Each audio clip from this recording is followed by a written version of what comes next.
pour mon 100e pain que je vais faire demain. Je me lance un nouveau défi. Réaliser un pain avec 40 farines différentes. Alors ne pensez pas que j'ai été acheter 40 farines différentes exprès pour faire un pain. Ce sont toutes des farines que j'ai testées, que j'utilise régulièrement. Et forcément, au bout d'un moment, on arrive au bout du paquet. Alors c'est le moment de faire un tri. Donc je vais utiliser 25 grammes de chacune de ces farines, de façon à obtenir 1 kg. Et avec ce kilo, je vais tenter de faire un pain en longueur et une boule.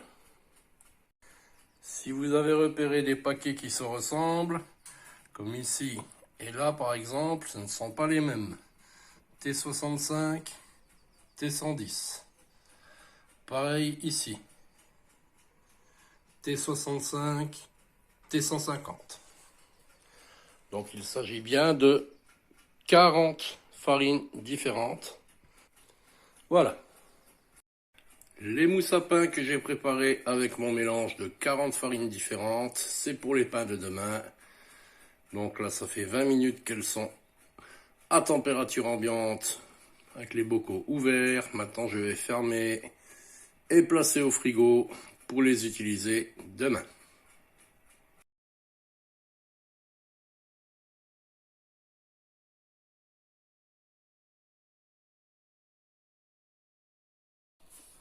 Mon autolyse a reposé 30 minutes.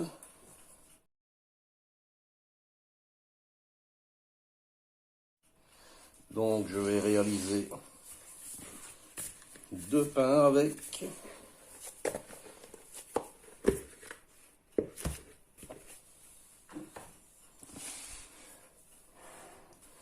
On va vérifier.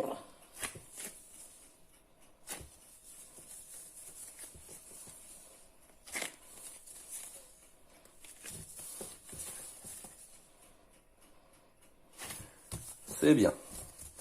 Je vais la peser. 1330 grammes. On va la diviser en 2.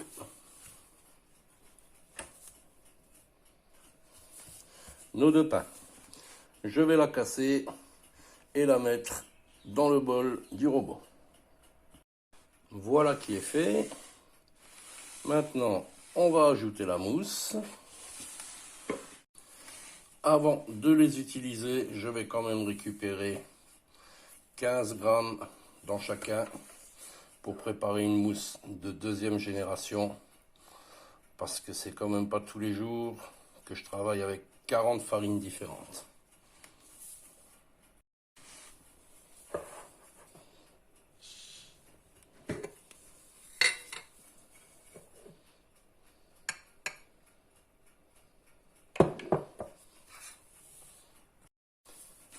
Alors malgré tout, préparer de la même façon, même quantité de farine, même quantité d'eau, même temps de repos.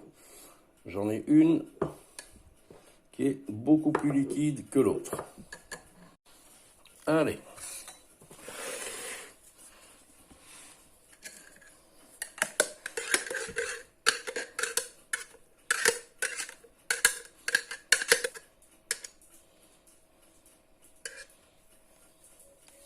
Voilà qui est fait. Alors, ce que je vais faire, je ne vais pas le mettre au lavage. Je vais le refermer tout de suite et m'en resservir plus tard pour essayer de faire une nouvelle mousse à pain avec ce qui reste là à l'intérieur. Donc là, pour l'instant, on laisse comme ça. On va préparer le deuxième.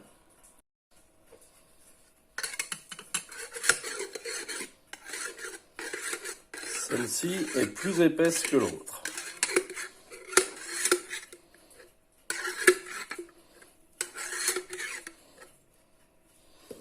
Voilà. On va garder également ce pot pour préparer, essayer de préparer une future mousse à pain. Donc, le bocal avec mes 30 grammes et les 2 bocaux avec ce qui restait collé sur les parois. Après, je vous montrerai comment je vais essayer de faire une mousse à pain avec ces deux-là. C'est parti, on va pré-mélanger les mousses avec les pâtes.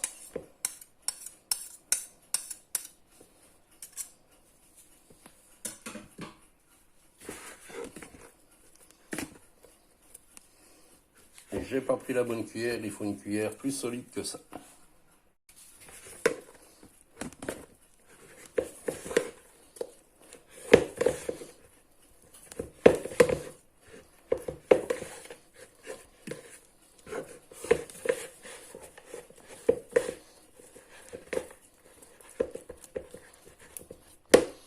Voilà pour le premier.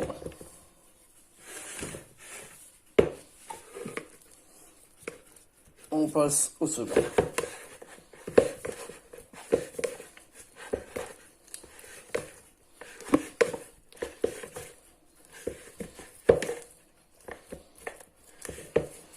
Voilà, on étale bien le fond. Pareil pour l'autre.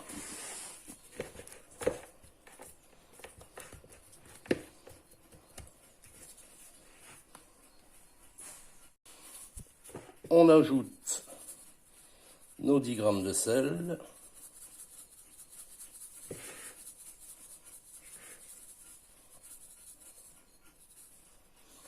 Et on passe au pétrissage.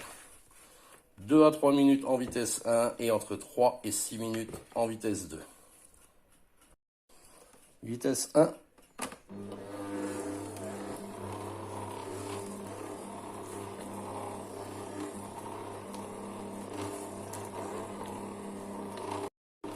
Fin de la vitesse 1, on passe en vitesse 2 pour 3 à 6 minutes.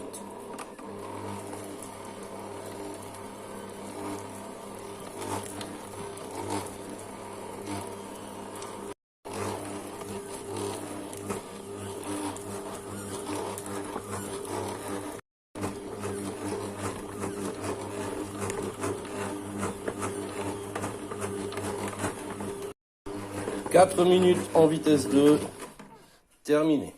Je vais mettre ma pâte en seau.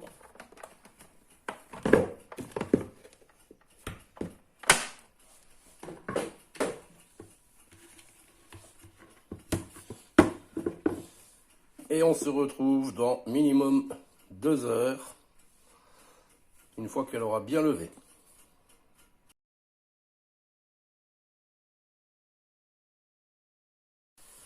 Allez, on va commencer par ajouter 100 g d'eau dans chacun de ces bocaux.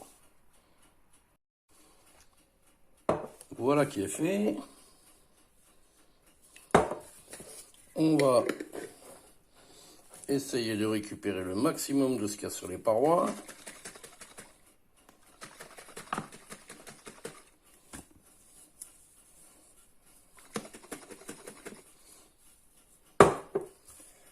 Pareil pour celui-ci.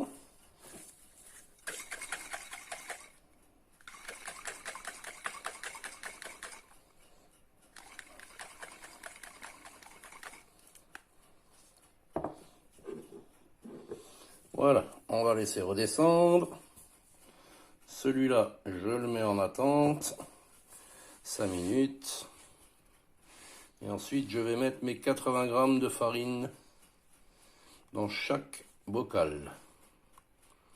Ce qui me fera un ferment pour 3 pains différents et éventuellement pour faire d'autres mousses par la suite.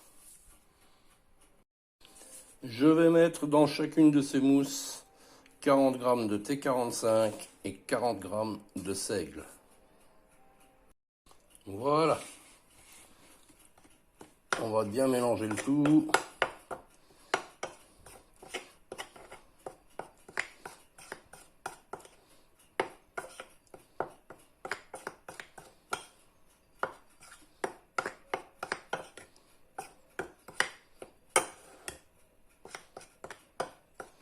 Allez, je vous montre pas le mélange, mais je vais vraiment bien le pousser avant d'incorporer la farine. Voilà. On va remplir les bocaux. Voilà qui est fait.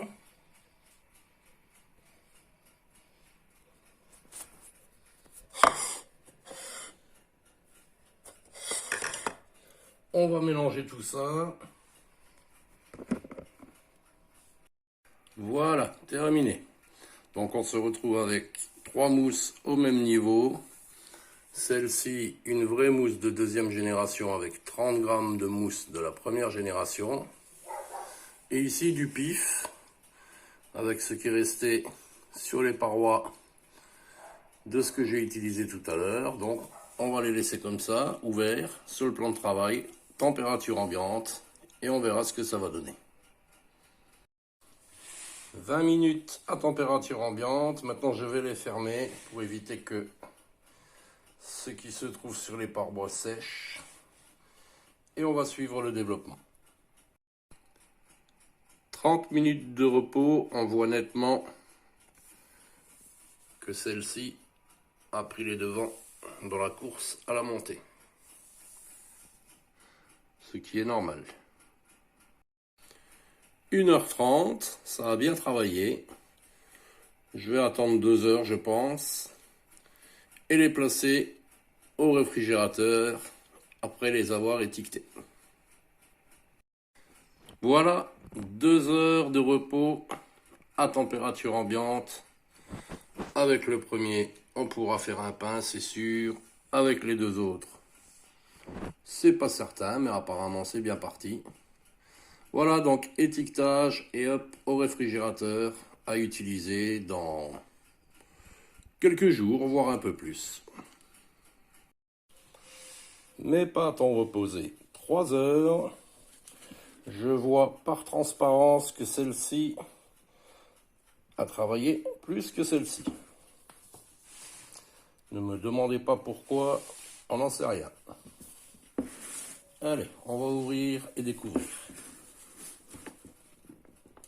Dégazage. La première.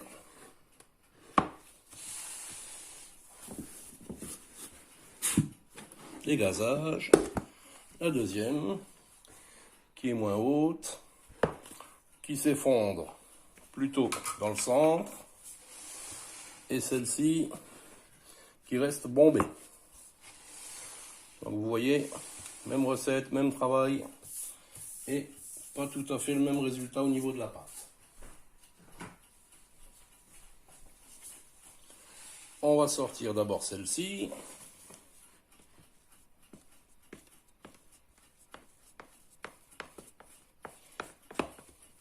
Ça n'a pas l'air d'être du tout une pâte qui colle. Non, en effet.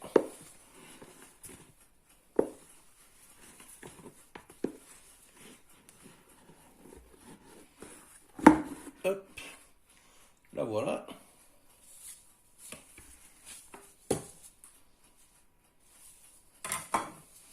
Et on va sortir celle-ci,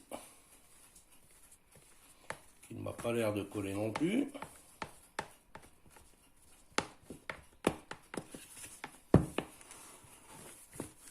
Non.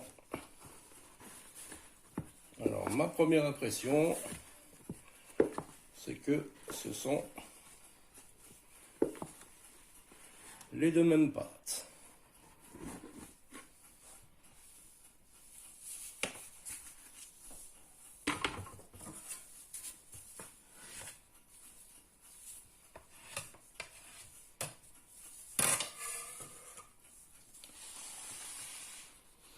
Alors, j'avais dit un pain en longueur et une boule. On va réserver celui-ci pour le pain en longueur. Celui-ci pour la boule.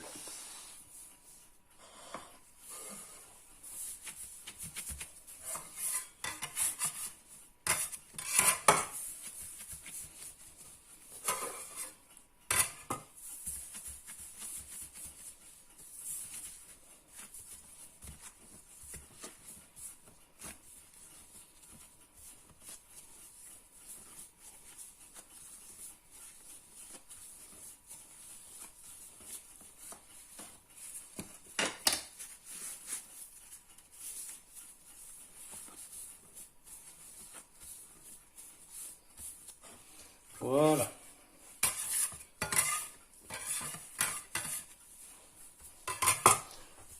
Au niveau longueur, ça me convient.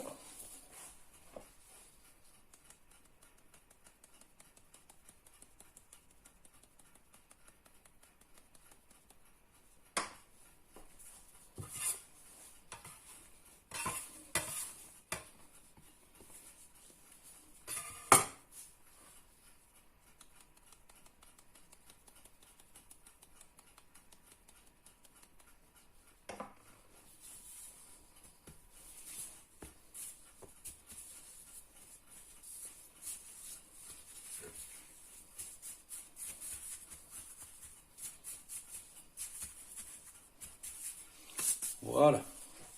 Je vais le poser sur son papier sulfurisé.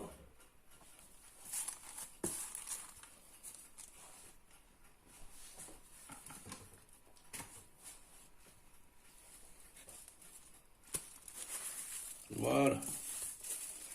Comme ceci. Je le recouvre avec un petit tissu et je vais m'occuper de la boule. Je mets mon four en route pour le préchauffage.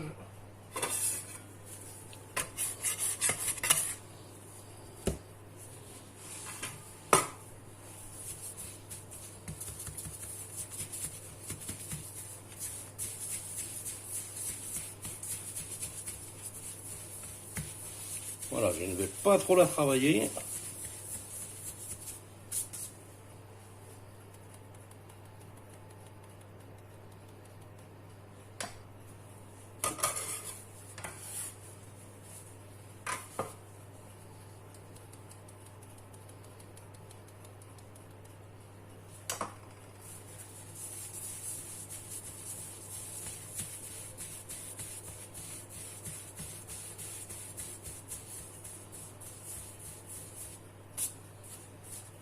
Voilà qui fera bien l'affaire. Je vais la poser également sur son sulfure et on se retrouve quand le four sera chaud. Le four est bien chaud. On va passer à la cuisson.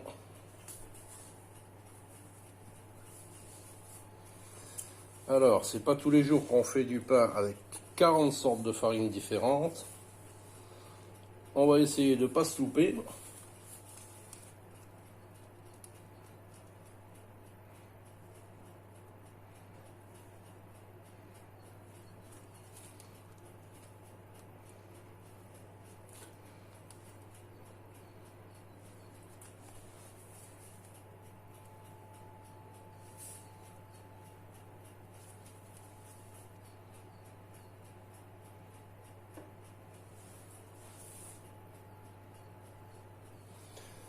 Voilà. On va passer à la cuisson et on se retrouve tout à l'heure. On croise les doigts pour avoir du bon pain. Ça sent le pain rustique dans la cuisine. Je n'ai pas encore ouvert. On va découvrir ensemble, après 30 minutes de cuisson, ce que ça a donné.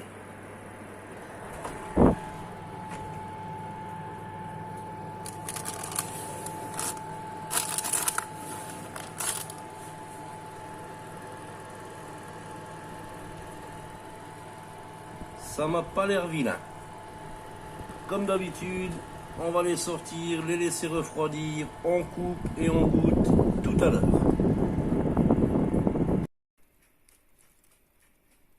On a droit à un petit concert de crépitement.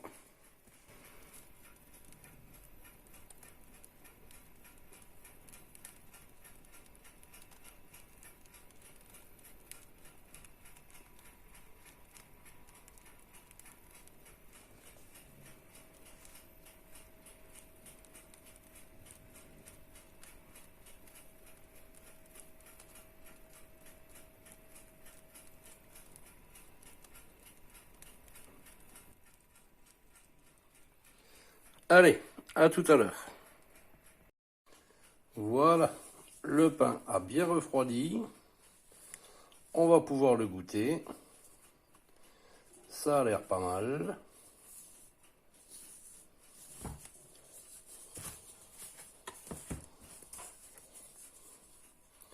Pareil pour celui-ci.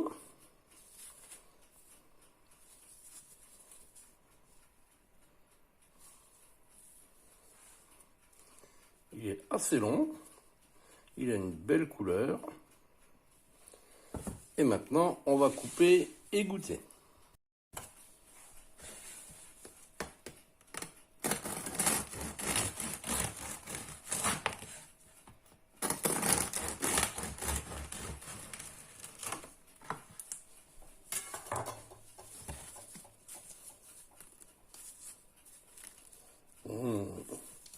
Ça m'a l'air appétissant.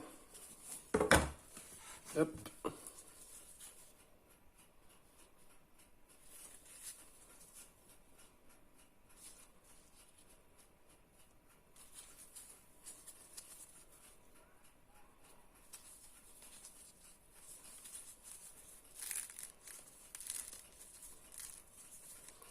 Bien croustillant.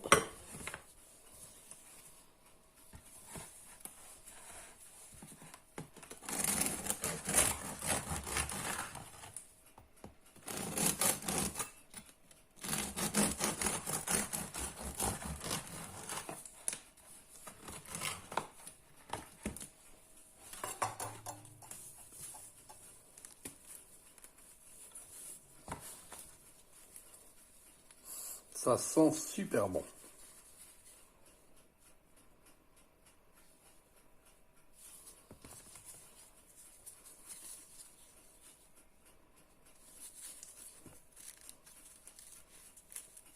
Un petit peu moins croustillant.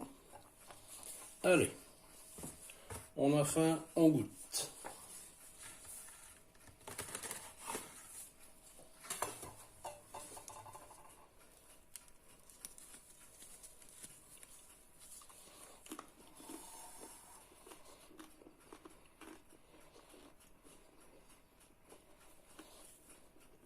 Carrément bon.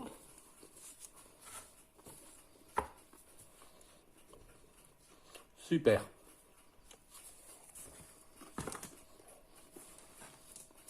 Je renouvellerai l'expérience. Pas tous les jours, évidemment. Mais c'est à tenter. Allez, bye pour un prochain test de pain.